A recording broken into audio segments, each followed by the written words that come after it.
Hello everyone, मैं Amit toppers course academy पे आपका स्वागत करता हूं। तो बेटा हाजिर हैं एक और नई वीडियो के साथ।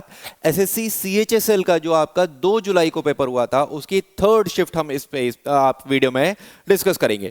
चलिए बेटा शुरू करते हैं पहले क्वेश्चन से। देखो पहला क्वेश्चन आपसे क्या बोल रहा है, What take place when you click the save button or press Ctrl S in the Microsoft Word? Microsoft के टूल होते हैं ना, माइक्रोसॉफ्ट ऑफिस के जो टूल होते हैं, माइक्रोसॉफ्ट वर्ड होता है, एक्सेल वगैरह होता है, उसमें सिंपल आपसे ये पूछ रहा है कि माइक्रोसॉफ्ट वर्ड जो है उसमें अगर हम कंट्रोल एस दबाते हैं या सेव क्लिक करते हैं तब आपका उस पर क्या फर्क पड़ता है। तो देखो ऑप्शन दे रखा है, क्या डॉक्यूमेंट कॉपी हो जाता है? नहीं बेटा, कॉपी तो कंट्रोल सी से होता है। उसके बाद बोल रहा है क्या डॉक्यूमेंट क्लोज हो जाता है? नहीं बेटा, डॉक्यूमेंट क्लोज भी नहीं होता। ऑल्ट F4 जो होता है उससे आपका डॉक्यूमेंट क्लोज होता है। बोल रहा है the document saved in the disc file. हाँ, ये बिल्कुल सही है कि डॉक्यूमेंट जो है वो आपका डिस्क फाइल में सेव होता है। और उसके अलावा डॉक्यूमेंट प्रिंट, बेटा प्रिंट जो होता है वो कंट्रोल पी से होता है। तो इसका जो सही आंसर होगा वो होगा क्या आपका ऑप्शन सी। ऑप्शन सी इसका सही आंसर होगा। अगला क्वेश्चन आपका देखते हैं। देखो यहाँ पे कुछ रीजंस दे रखे हैं, है ना। यहाँ पे आपको टाइप ऑफ एनर्जीज दे रखे हैं, रिन्यूएबल, है ना, जो आपकी दोबारा से आपका रीन्यू हो जाती हैं, वो एनर्जी फॉर्म्स दे रखे हैं।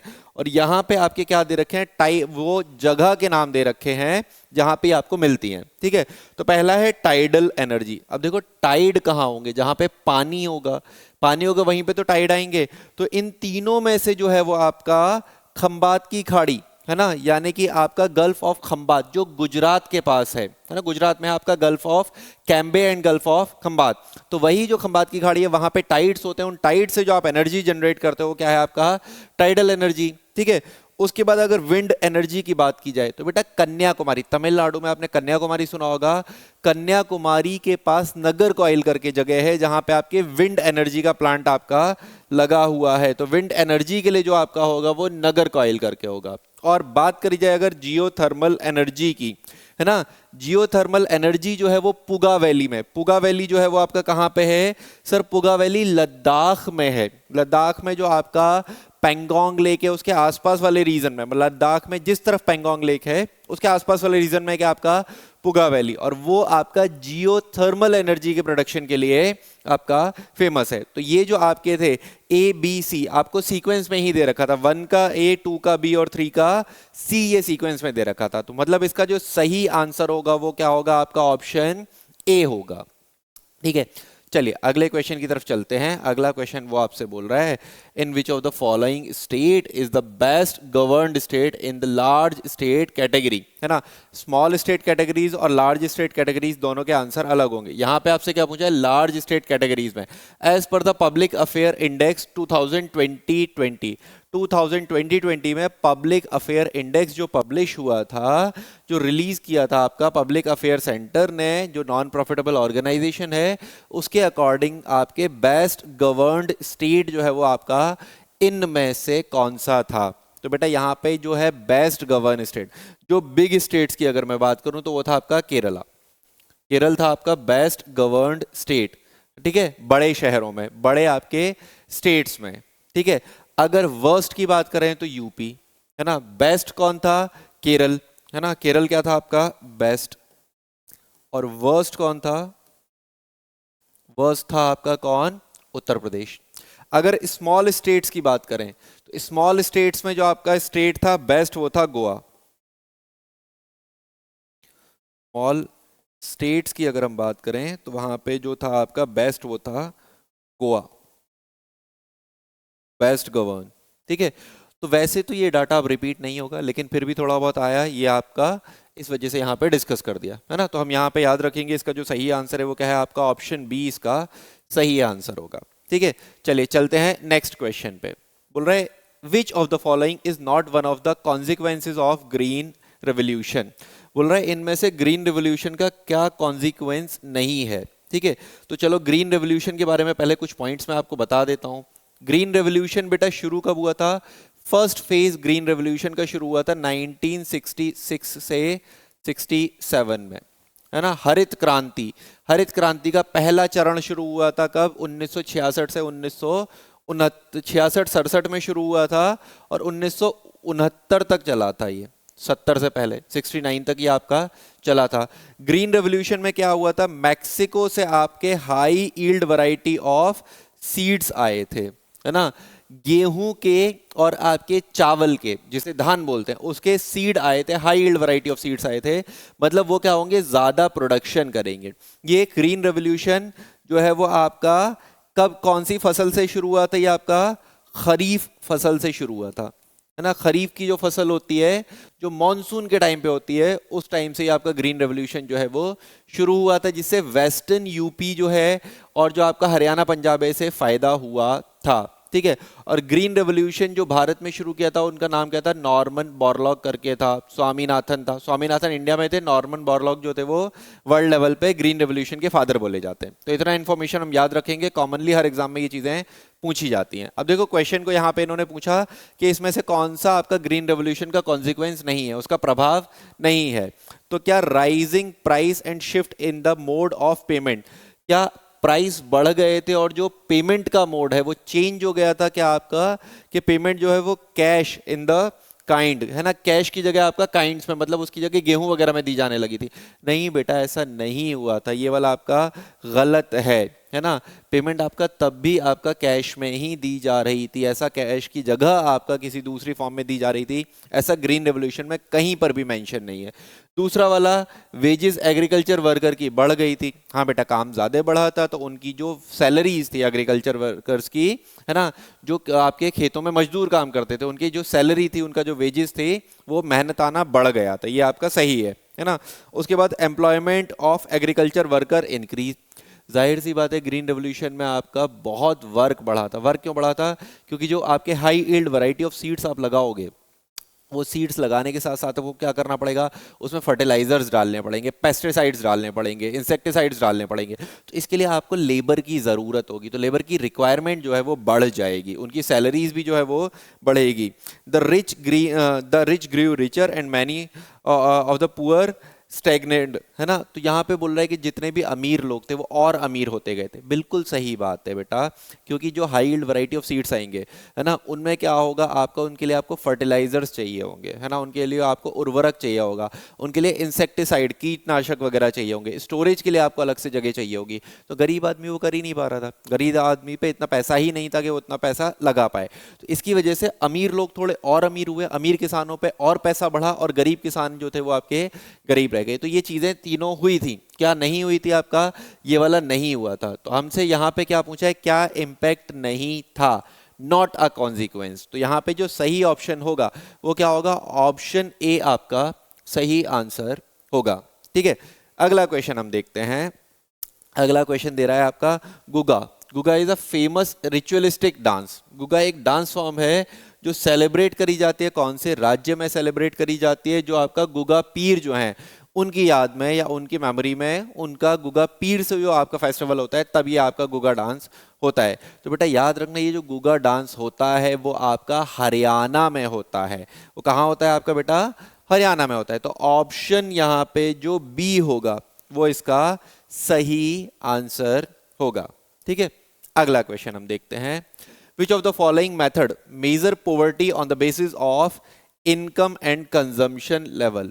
इनकम और कंजम्पशन के बेसिस पे, है ना, खपत के बेसिस पे, और आपका जो आय है जिसे हम इनकम बोलते हैं, उसके बेसिस पे आपका जो पॉवर्टी है वो मेजर होती है। कैसे मेजर होती है सर, पॉवर्टी लाइन हम उसे बोलते हैं। बिलो पॉवर्टी लाइन सुना होगा ना, किसके बेसिस पे होती है, इनकम के बेसिस पे, कि अगर आपकी इतनी इनकम है तो आप पॉवर्टी लाइन से कम हो, अगर आपकी इनकम ज्यादा है तो आप अबव पॉवर्टी लाइन हो। तो वो आपकी जो होती है पैरामीटर, वो क्या है, जिसे हम क्या बोलते हैं, आपका पॉवर्टी लाइन। तो ऑप्शन डी जो होगा वो इसका सही आंसर होगा। अगला क्वेश्चन हम आपका देखते हैं। Which of the following statement is incorrect regarding the Coriolis force. ठीक है बेटा, कोरियोलिस फोर्स क्या होती है थोड़ा सा समझना। जब पृथ्वी घूमती है, पृथ्वी घूमती है, पृथ्वी के घूमने की वजह से पृथ्वी पे जो हवाएं चलती हैं, जो परमानेंट विंड्स चलती है, जो स्थायी पवनें चलती हैं, वो क्या होती हैं, वो सीधे चलने की जगह मुड़ जाती हैं। उसी को हम क्या बोलते हैं, कोरियोलिस फोर्स, है ना। तो ये जो दिया था उस नियम की वजह से क्या होता है कि आपका नॉर्दर्न हेमिस्फीयर, उत्तरी गोलार्ध में जो हवाएं हैं वो आपका किस तरफ मुड़ेंगी, उत्तरी गोलार्ध में हवाएं जो है वो आपका उल्टे हाथ की तरफ मुड़ेंगी, है ना, और आपका दक्षिणी गोलार्ध में उसके ऑपोजिट मुड़ेंगी। तो ये जो आपका मूवमेंट होता है हवाओं का, जो डिफ्लेक्शन होता है, उसी को हम क्या बोलते हैं, आपका कोरियोलिस फोर्स बोलते हैं, ठीक है। चलो अभी आपसे सिंपल बोल रहा है कोलियोइडल फोर्स जो है वो आपका, उनसे रिलेटेड कौन सा स्टेटमेंट इनकरेक्ट है, कौन सा जो आपका कथन है वो गलत है। पहले में आपका क्या बोल रहा है, it deflect wind to the right on the northern hemisphere and left in the southern hemisphere. बिल्कुल सही है कि उत्तरी गोलार्ध, नॉर्दर्न हेमिस्फीयर में जो विंड है वो राइट की तरफ मूव कर जाएंगी और जो सदर्न हेमिस्फीयर है उसमें वो लेफ्ट की तरफ मूव कर जाएंगी। तो पहला वाला जो है वो सही है। It is absent at equator, बिल्कुल सही है। कोरियोलिस फोर्स जो है वो आपके इक्वेटर्स पे, है ना, भूमध्य रेखा पर वो जीरो होता है, और जैसे जैसे आपके वो अक्षांश बढ़ते जाते हैं, है ना, वैसे वैसे कोरियोलिस फोर्स जो है वो बढ़ता जाता है। मतलब सबसे ज्यादा किधर होगा, 90 डिग्री के आसपास, और इक्वेटर यानी कि भूमध्य रेखा पर कितना होगा, सबसे कम होगा। अगला क्या है, deflection is less when wind is high, कि जब हवाएं तेज चलती हैं तो जो डिफ्लेक्शन होता है वो कम होता है। बेटा ऐसा गलत है, जब हवाएं ज्यादा चलती हैं तो डिफ्लेक्शन भी जो होता है वो बहुत ज्यादा होता है, ठीक है।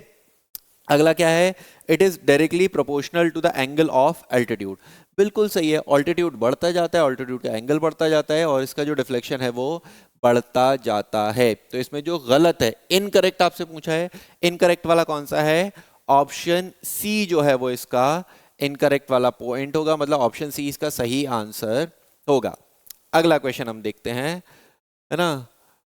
अब बोल रहा है आपसे खुबाकेशी, है ना, ये एक ताली बजाने के साथ साथ गाना गाया जाता है जिसमें आप तालियां क्लैप करते रहते हो और आप गाना गाते हो। कुछ इस तरीके से ये खुबाकेशी जो है वो परफॉर्म किया जाता है। अब आपसे सिंपल इतना पूछ रहा है, ये जो खुबाकेशी जो सॉन्ग है, ये जो गाया जाता है, ये कौन से राज्य से संबंधित है।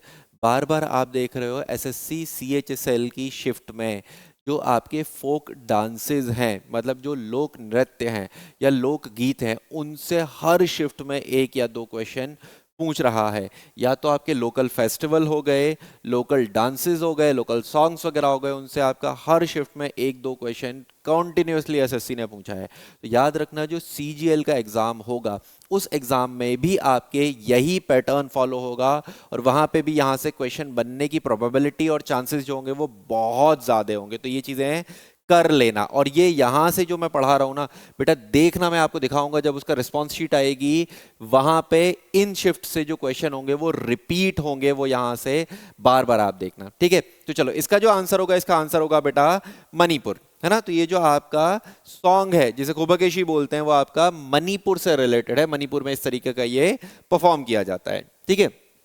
अगला क्वेश्चन देखते हैं। अगला क्वेश्चन क्या है आपका, 2023 में क्या हुआ है, अप्रैल 2023 में विंग कमांडर दीपिका मिश्रा जो है उन्हें अवार्ड दिया गया। अब उन्हें अवार्ड कौन सा दिया गया था इसमें से, ठीक है। तो यहाँ पे देखो, अब ये विंग कमांडर है, विंग कमांडर है तो किसमें है, आर्मी में नहीं होंगी ये, या आपका नेवी में भी नहीं होंगी। विंग कमांडर हम किसे बोलते हैं, जो आपका किसमें होता है, एयर फोर्स में, वायुसेना में होता है। तो वायुसेना में उन्होंने कुछ अच्छा किया होगा ना, तो आपका अगर आप तुक्का भी लगाते हो तो क्या होगा, वायुसेना पदक, ठीक है, वायुसेना पदक मिला होगा क्योंकि ये आपका किसमें है, वायुसेना में है। तो अगर आप तुक्का भी लगाते हो तो आपका ऑप्शन बी जो है वो सही आंसर होगा, ठीक है। तो ऑप्शन बी जो है वो इसका सही आंसर होगा। कुछ चीजें और भी देख लेते हैं। उत्तम युद्ध सेवा मेडल, अगर आप युद्ध के समय पे बहुत अच्छा लड़ते हो, कुछ आपका एग्जाम्पलरी करते हो, कुछ एक्स्ट्रा ऑर्डिनरी करते हो, तो आपको दिया जाता है उत्तम युद्ध सेवा पदक। युद्ध में लड़ते टाइम या आपका कुछ सर्टेन कंडीशंस में लड़ते टाइम अगर देश के लिए आपकी जान चली जाती है तो आपको मिलता है वीर चक्र और शौर्य चक्र, है ना। तो ये आपको समझ में आ रहे हैं। चलो अब अगला क्वेश्चन हम आपका देखते हैं। अब देखो जूडो फाइट जो है ना, उसमें पूछा है fight in the upright position in judo is called. Judo में अपराइट पोजीशन में जो आपका फाइट होती है उसे हम क्या बोलते हैं, जूडो के उसमें क्या टर्मिनोलॉजी यूज होती है। तो देखो यहाँ पे मैं आपको बताता हूँ, है ना। यहाँ पे देखो ये आपको चारों चीजों का मतलब बताता हूँ, वो याद रखना। पहली चीज है ताइची वाजा, है ना, ताची वाजा। ताची वाजा क्या होता है, स्टैंडिंग। जूडो में जब खड़े होके हम लड़ते हैं तब उसे हम क्या बोलते हैं आपका ताचीवाजा करके, जब आप स्टैंडिंग में लड़ते हो। तो इसका सही आंसर तो आपका ऑप्शन डी हो जाएगा। बाकी चीजें भी देखते हैं। जो खड़े होकर लड़ते हो ताचीवाजा बोलते हैं, लेकिन जब लेट के जो आप टैक्टिक्स यूज करते हो जूडो में, उसे हम क्या बोलते हैं, नीवाजा। नीवाजा while lying, while on ground. On ground या लाइंग वाली पोजीशन में जो होते हो, लेटे हुए जब आप होते हो, तब जो आप टैक्टिक्स लगाते हो जूडो की, उसे हम क्या बोलते हैं आपका नी वाजा। ठीक है। उसी में अगला क्या होता है आपका कोशीवाजा। कोशीवाजा तब होता है जब आप थ्रो करते हो, उठा के फेंक देते हो। कई बार आप कई सारे टैक्टिक्स लगाते हो और जो आपका अपोनेंट होता है उसे उठा के जब आप पटक देते हो, फेंक देते हो, उसे क्या होता है, उसे हम क्या बोलते हैं आपका कोशीवाजा। और वही जो आपका फेंकने की चीज है, पटकने की चीज है, वो जब आप लेग्स की हेल्प से करते हो, जब आप वो पैरों की मदद से करते हो, तो उसे हम क्या बोलते हैं आपका आशीवाजा। ठीक है। तो ये चीज समझ में आई, चारों टर्म आपको समझ में आए। बेटा यहां से क्वेश्चन बन रहा है, मैं आपको बार बार ये चीज रिपीट कर रहा हूं कि एसएससी आपका स्पोर्ट्स से ट्रॉफीज नहीं पूछ रहा है। जो पहले ट्रेंड होते थे ट्रॉफीज के, वो नहीं पूछ रहा है। डिटेल में आपसे रूल्स पूछे जा रहे हैं हर स्पोर्ट्स के। हर स्पोर्ट्स के इक्विपमेंट्स के साइज पूछे जा रहे हैं, उनके रूल्स पूछे जा रहे हैं, उनकी इंपॉर्टेंट टर्मिनोलॉजीज जो होती हैं वो पूछी जा रही हैं। ठीक है। चलो, तो यहाँ पे जो आपका सही आंसर होगा वो क्या होगा, ऑप्शन डी यहाँ पे सही आंसर होगा। अगला क्वेश्चन हम आपका देखते हैं, where is the Birsa Munda international hockey stadium is located. तो बेटा बिरसा मुंडा जो है ना, वो झारखंड से आपका बिलोंग करते थे। ठीक है, झारखंड वाले एरिया से। और यहाँ पे बिरसा मुंडा एयरपोर्ट भी जो है ना, वो कहाँ है आपका, झारखंड का जो इंटरनेशनल एयरपोर्ट है रांची में। रांची जो इंटरनेशनल एयरपोर्ट है वो आपका कौन सा है, बिरसा मुंडा। लेकिन यहाँ पे बात हो रही है Birsa Munda international hockey stadium. अब देखो बार बार मैं आपको क्या बोल रहा हूँ कि झारखंड में इंटरनेशनल आपका एयरपोर्ट है। ठीक है, झारखंड से बिलोंग करते थे बिरसा मुंडा। लेकिन बिरसा मुंडा स्पोर्ट्स स्टेडियम जो है वो है आपका उड़ीसा के रौरकेला में।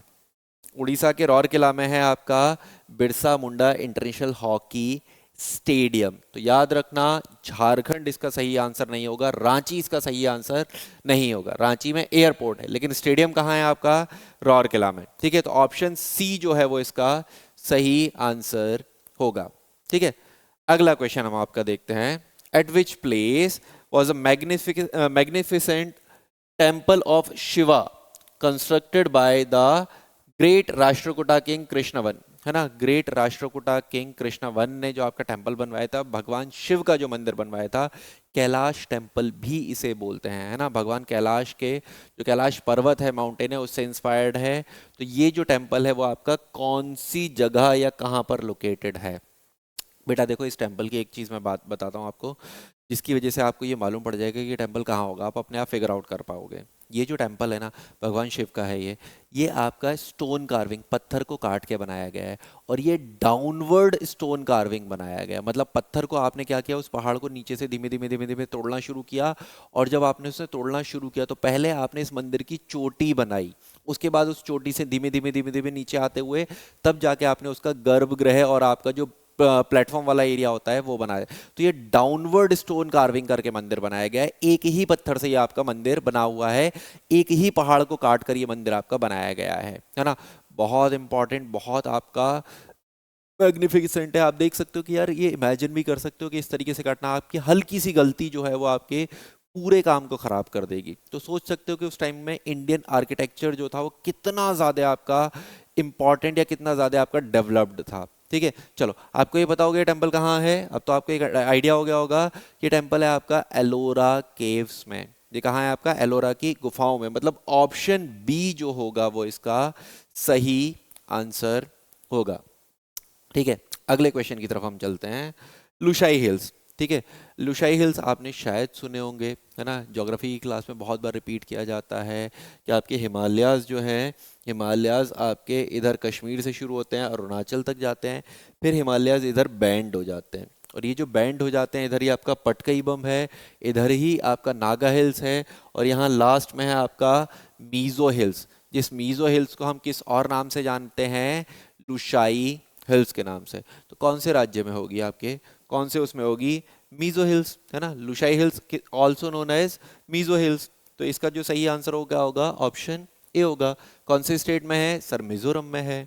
ठीक है, चलो अगला क्वेश्चन, बोला है citizenship act 1955 does not deal with, है ना, नागरिकता अधिनियम 1955 जो है उनमें से कौन सी चीजों से संबंधित नहीं है। तो बेटा देखो, नागरिकता अधिनियम सिटीजनशिप एक्वायर करने से संबंधित है, नागरिकता को धारण करने से संबंधित है, नागरिकता खत्म करने से संबंधित है, टर्मिनेट करने से संबंधित है, जो डिटर्मिनेशन होता है उससे संबंधित है। लेकिन कहीं पे भी सिटीजनशिप एक्ट में आपका इलेक्शन की बात नहीं हुई है, तो वो इलेक्शन से रिलेटेड नहीं है। तो ऑप्शन सी जो होगा वो इसका सही आंसर होगा। सिटीजनशिप एक्ट जो है वो आपका इलेक्शंस से रिलेटेड नहीं है।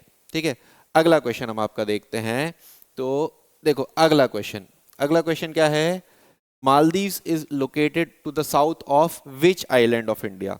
बोल रहे हैं मालदीव जो है वो इंडिया में कौन से आपके द्वीप हैं उनके दक्षिण में है।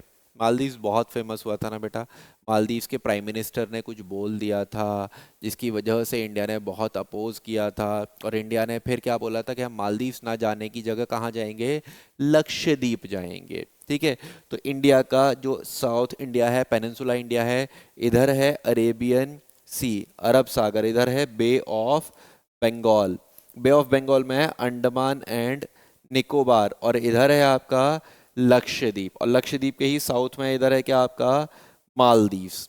ठीक है, तो मालदीव किसके दक्षिण में है सर, मालदीव लक्षद्वीप के साउथ में है। तो आंसर जो होगा वो आपका ऑप्शन ए यानी कि लक्षद्वीप इसका सही आंसर होगा। अगला क्वेश्चन आपका देखते हैं, what is the colour of the sending of card in a football. अब बोल रहे हैं फुटबॉल में वो कार्ड का कलर बताओ जिससे प्लेयर को बाहर भेज दिया जाता है ना। तो देखो यहाँ पे 3-4 तरीके के कार्ड दिए जाते हैं। अगर आप कुछ अच्छा खेलते हो, अच्छा आप गुड इंटेंशंस के साथ खेलते हो, आप कुछ गलत नहीं करते हो, तो आपको जो कार्ड दिया जाता है वो क्या दिया जाता है, ग्रीन कार्ड। ग्रीन कार्ड दिया जाता है फेयर प्ले के लिए, फेयर प्ले के लिए आपको ग्रीन कार्ड दिया जाता है। अगर आप कुछ ऐसा अनइंटेंशनली करते हो जिससे वायलेंस हो, आपने अपनी मर्जी से नहीं किया, आपने सोच समझ के नहीं किया, अनइंटेंशनली आपसे अगर कुछ ऐसा हो गया जिसकी वजह से वायलेंस होता है, तो आपको दिया जाता है येलो कार्ड। वायलेंस करते हो बिना इंटेंशन के तो येलो कार्ड। अगर आपको 2 येलो कार्ड मिल जाते हैं तो आपको बाहर कर दिया जाता है।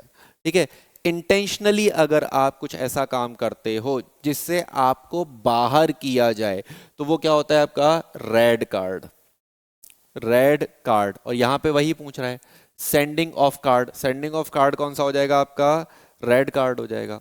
सेंडिंग ऑफ कार्ड जो होगा वो कौन सा हो जाएगा आपका, रेड वाला कार्ड हो जाएगा जिससे आपको बाहर भेज दिया जाता है। और ब्लू कार्ड क्या होता है सर, ये ब्लू कार्ड, ब्लू कार्ड वो होता है जब आपको 2 मिनट के लिए, 2 मिनट के लिए आपको खेल से सस्पेंड किया जाता है, 2 मिनट के ड्यूरेशन के लिए आपको फील्ड से बाहर रखा जाता है, तब जो कार्ड इशू होता है वो कौन सा होता है, ब्लू कार्ड। ठीक है, तो ये मैंने चारों कार्ड आपको बताए क्योंकि बार बार मैंने बोला स्पोर्ट्स से डिटेल्ड में क्वेश्चन पूछ रहा है। देखो फुटबॉल से क्या क्वेश्चन पूछा है, फुटबॉल से आपका फुटबॉल का साइज भी पूछ चुका है, डाया भी पूछ चुका है, जो बताया था आपको जो 27 से 28 इंचेस होता है।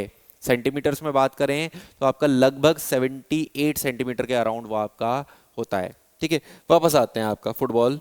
तो ये चारों कार्ड थे, तो इसका जो सही आंसर होगा वो क्या होगा आपका ऑप्शन ए रेड कार्ड। ठीक है, चलिए अगले क्वेश्चन की तरफ आपके चलते हैं। Which of the following is correct formula of calculating NNP. ठीक है, एनएनपी को कैलकुलेट करने का आपका फॉर्मूला क्या होता है, एनएनपी क्या होता है, net national product, net national product, net national product होता है आपका एनएनपी। एनएनपी को हम क्या करते हैं, ग्रॉस नेशनल प्रोडक्ट जो होता है ना, GNP, gross gross national product, GNP जो होता है ना, जीएनपी से हम माइनस कर देते हैं क्या आपका, हम माइनस कर देते हैं डेप्रीशिएशन, डेप्रीशिएशन यानी कि मूल हास जो होता है उसे हम माइनस कर देते हैं। तो देखो जीएनपी माइनस डेप्रीशिएशन क्या हो जाता है आपका एनएनपी। ऑप्शन ए जो है वो इसका सही आंसर होगा। ठीक है, इसका सही आंसर क्या होगा, ऑप्शन ए। अगला क्वेश्चन हम आपका देखते हैं, द फेमस फोक म्यूजिक हेकियालू है ना। हेकियालू जो है वो आपका कौन से राज्य से, कौन से स्टेट से संबंधित है। सीएचएसएल की एक दो दिन पहले हमने जो शिफ्ट करी थी ना, उस शिफ्ट में बेटा ये दे रखा था नागालैंड के कई सारे डांस फॉर्म्स आपके दे रखे थे, उसमें से पूछा था कौन सा नहीं है, तो नियोगा करके जो था वो आपका उसमें नहीं था, उसमें हेकियालू मेंशन था। ठीक है, तो अगर देखो आप सीएचएसएल के आपने पुरानी शिफ्ट कर रखी है, तो देखो उन्हीं से रिलेटेड आपका क्वेश्चन पूछ रहा है ना। उसी शिफ्ट में से वहीं से आपने किया किया उस क्वेश्चन को दोबारा से पलट के पूछ लिया। ठीक है, तो हेकियालू जो है वो आपका कौन से स्टेट का फेमस फोक डांस है, सर ये नागालैंड का फेमस फोक डांस है। ऑप्शन डी जो है वो इसका सही आंसर होगा। अगला क्वेश्चन आपका देखते हैं, बोल रहा है ब्रिटिश गवर्नमेंट ने एक एक्ट पास किया कब, 1856 में, है ना।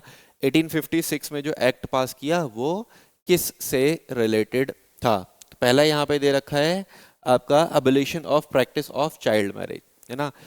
जो आपके वो छोटे बच्चों की शादी हो जाती है, बाल विवाह जो है उसे खत्म करने से रिलेटेड था। दूसरा दे रखा है विडो रीमैरिज, है ना, विधवाओं के पुनर्विवाह से आपका संबंधित था। तीसरा दे रखा है law against murdering the female fortification जो था उससे रिलेटेड था। या फिर आपका अबलिशन ऑफ प्रैक्टिस ऑफ सती। ठीक है, अब देखो यहाँ पे कुछ चीजें मैं आपको बताता हूँ। चाइल्ड मैरिज पे वो आपका काफी टाइम तक काम करते रहे थे। 1891 के अराउंड जो था आपका एज ऑफ कंसेंट बिल आया था, जिसमें आपका जो शादी की एज थी मिनिमम विमेंस की वो 12 कर दी गई थी। उस टाइम पे 12 बहुत ज़्यादा थी, क्योंकि यहाँ पे 2-2 4-4 साल की लड़कियों की शादी हो जाती थी। तो वहाँ पे जो आपका एज ऑफ कंसेंट था वो आपने बढ़ाकर कितना किया था, 12 ईयर। ठीक है, विडो रीमैरिज एक्ट आया था 1856 में। तो मतलब ये जो 1856 है वहाँ पे क्या आया था, विडो रीमैरिज एक्ट, विधवा पुनर्विवाह अधिनियम आया था। ठीक है, फीमेल फोर्टिसाइड से रिलेटेड जो था वो आपका 1896 के अराउंड आपका कुछ हुआ था, जो आपका लड़कियों की हत्याओं से, है ना, बच्चों को मारने से रिलेटेड जो आपका था वो एक्ट आया था ब्रिटिशर्स के टाइम पे। और ये जो सती सिस्टम था ये 1828 में बैन हुआ था, है ना। सती प्रथा पर जो रोक लगी थी वो 1828 में लगी थी। ठीक है, तो यहाँ पे सही आंसर क्या होगा आपका 1856 विडो रीमैरिज।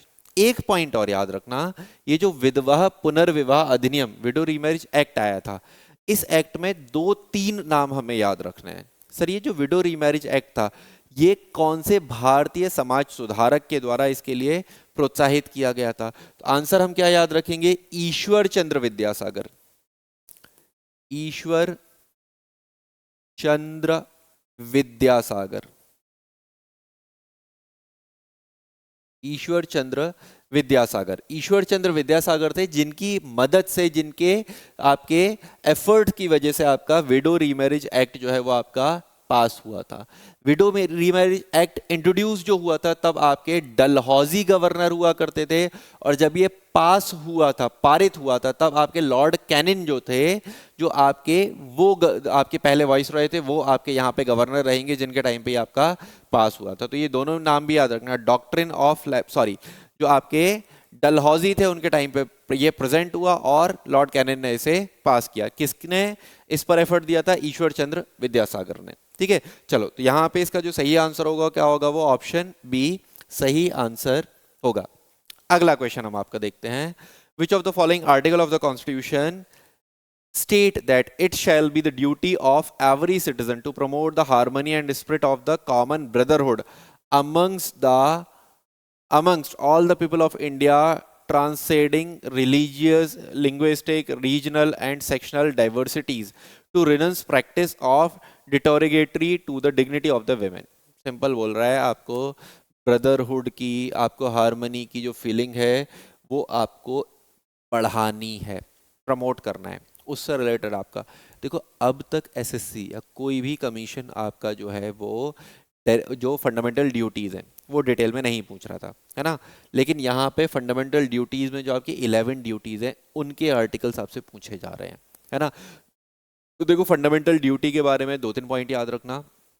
फंडामेंटल ड्यूटी, मौलिक कर्तव्य कब जोड़े गए, 42वें संवैधानिक संशोधन 1976 में, 42nd कॉन्स्टिट्यूशन अमेंडमेंट 1976 में ऐड हुए। ठीक है, जो फंडामेंटल ड्यूटीज हैं वो किसके रिकमेंडेशन पे ऐड हुए, सरदार स्वर्ण सिंह कमीशन, सरदार स्वर्ण सिंह समिति के आपके सुझाव पर इसमें मौलिक कर्तव्यों को जोड़ा गया। कितने जोड़े थे, 10 जोड़े थे, और 11वां मौलिक कर्तव्य बाद में जुड़ा 86th अमेंडमेंट 2002 से। ठीक है। 86 संवैधानिक संशोधन 2002 से 11वां जो मौलिक कर्तव्य है वो जोड़ा गया। यहाँ पे अगर इसकी बात करें तो इसका ऑप्शन जो होगा वो सही आंसर होगा 51 ए ई।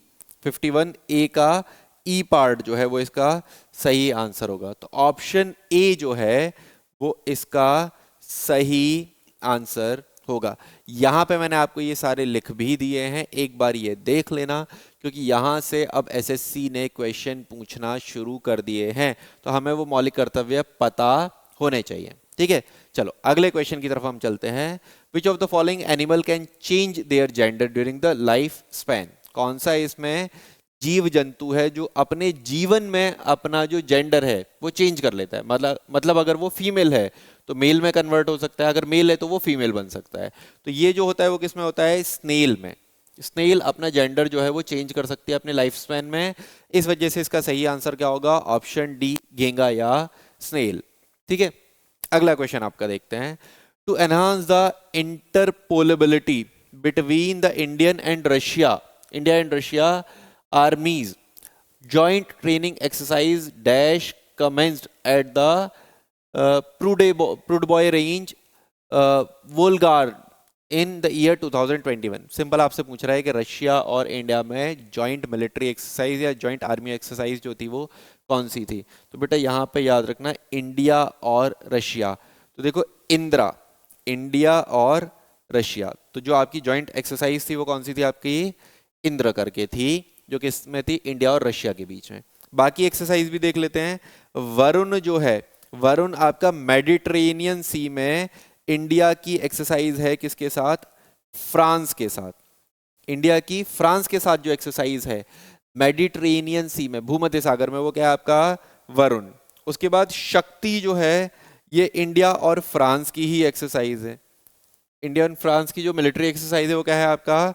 शक्ति। और सूर्य किरण जो है वो इंडिया और नेपाल की एक्सरसाइज है। सूर्य किरण जो है वो इंडिया और नेपाल की एक्सरसाइज है। तो यहाँ पे जो सही आंसर है वो आपका ऑप्शन ए सही आंसर होगा, बट बाकी भी आप याद रखोगे। ठीक है, अगला क्वेश्चन आपका देखते हैं। A circular coil having n number of turns produce a field dash times as large as that produced by the single turn।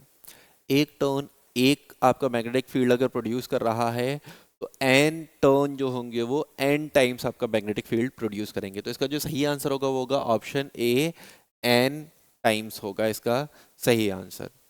ठीक है, अगला क्वेश्चन आपका देखते हैं। Muharram is dash month of Islamic calendar is considered a Holi month. Islamic जो calendar होता है उसके अकॉर्डिंग मुहर्रम कौन से महीने में आता है इस्लामिक कैलेंडर के? तो बेटा इस्लामिक कैलेंडर के पहले महीने में आता है मुहर्रम। तो ऑप्शन बी जो होगा वो इसका सही आंसर होगा। ठीक है, अगला क्वेश्चन आपका देखते हैं। What is the following is the maximum file size that can be attached to an email messages in Gmail. Gmail जो होता है, जीमेल पे अगर आप ईमेल कर रहे हो, देखो जीमेल ईमेल थोड़ा राइम कर गया, बट अगर आप जीमेल पे ईमेल कर रहे हो तो आप कितना बड़ा फाइल जो है उसके साथ अटैच कर सकते हो? शायद आपने ये ट्राई करके देखा होगा। 25 MB की जो फाइल होती है, 25 MB तक की फाइल आप जीमेल में ईमेल के साथ अटैच कर सकते हो। ठीक है, तो ये जीमेल ईमेल कुछ राइम कर गया, कुछ ज़्यादा ही फनी सा हो गया है ना। बस जीमेल ईमेल 25 से याद रखना। ठीक है, तो यहाँ पे क्या है, इसका सही आंसर क्या होगा? ऑप्शन ए इसका सही आंसर होगा। ठीक है, अगला कोई, अच्छा देखो यहाँ पे इतने ही थे इस शिफ्ट में, है ना। तो चलो मिलते हैं आपसे नेक्स्ट शिफ्ट के साथ एक और नए वीडियो में।